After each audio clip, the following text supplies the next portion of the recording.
This one mindset strategy changed my life forever. 20 years ago, when I opened my practice, I was leading with fear. See, fear and faith are two sides of the same coin. We all have the same emotions. We experience fear, we experience faith, but a lot of us predominantly experience fear. I was like that 20 years ago. I opened my practice and it was cold. It was cold start. I didn't know how I was going to pay my staff. I didn't pay myself for years and it was frustrating. I was running on empty. I came home and I didn't even have energy to talk to my kids. And I was actually having kids during that time. It was so tough. And all I wanted to do was, God, let me just pay my rent. God, let me just pay my staff. I don't care if I don't pay myself. And I wanted to take care of my patients. And then something switched in me where I said, wait, I can't just experience fear all the time and have the scarcity mindset of just doing enough to pay my rent and my staff and maybe myself. I needed to go into imagining something bigger, and I switched to a faith mindset. You see, faith and fear are two sides of the same coin. Fear is imagination, undirected. It's basically your ideas going haywire. You are absolutely crazy thinking, staying up at night about your practice. I was there. I was on vacation, quote unquote, but I was actually thinking about my practice, right? And it was so difficult to get through the next day. I wanted to quit. I wanted to throw in the towel.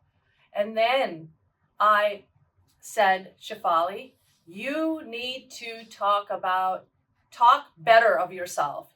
You need to go into the faith mindset. See, faith is imagination directed. I needed to control myself and my emotions and imagine a future that other people were living.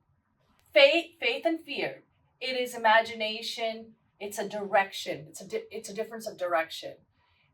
If you are experiencing fear, it's the same thought, haywired.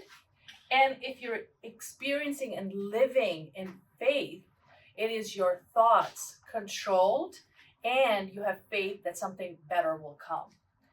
Now, I also realized that a lot of the times, so I imagined a future that was bigger, and I realized that success can come to me if I try. It's a trial and error, and if I try and I fail at it, and that wasn't a bad thing, and I was going to go to the next level. That was taking too long in my practice. It was so hard to keep going from one year to the next year and only growing 2 to 4% every year in my practice. And that was like, dude, that's not how I wanted to live. My kids were growing up. I was getting older. I was getting tired in my practice. And I need to say, wait, time out. I'm going to hire somebody who knows this stuff. I leaned into myopia management and then dry eyes a few years later. And when I leaned into myopia management, I had faith in my heart that I am going to do this for my patients and for myself and to rid myself of the the managed care payments of $40 and $80. I didn't want to do that. I didn't want to be on that hamster wheel and see 30 to 40 patients a day to make sure I paid my rent and my staff and myself. I needed to serve something beyond and above. And I got a coach. I got somebody who did myopia for years. And I got a coach. And that coach told me everything. You see, success leaves clues. You can get to the same path. You can get to the same outcome. Take years to do that.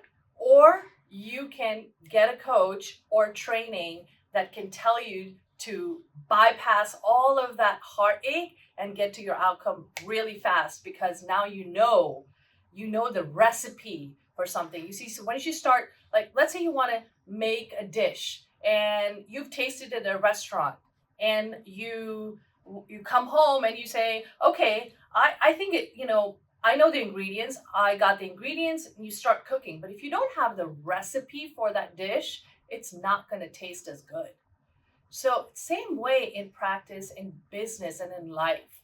We really need to have a recipe, a cookbook, a playbook, a blueprint. And that comes from people who have gone through that journey of success, and success leaves clues. So you walk in their footsteps, and eventually you will come to that outcome of success, right?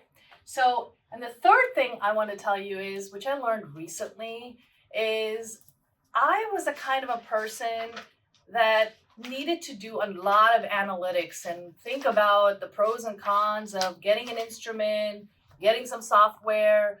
And I would talk to my staff ad nauseum about this, right? I couldn't go to sleep about this.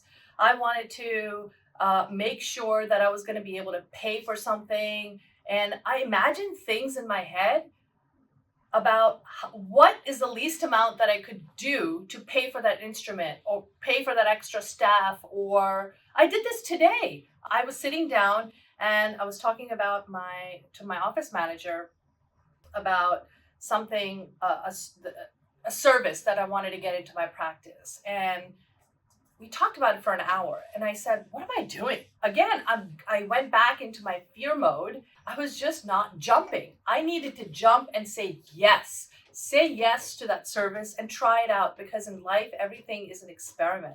If it doesn't work, you fire it. What is the jump?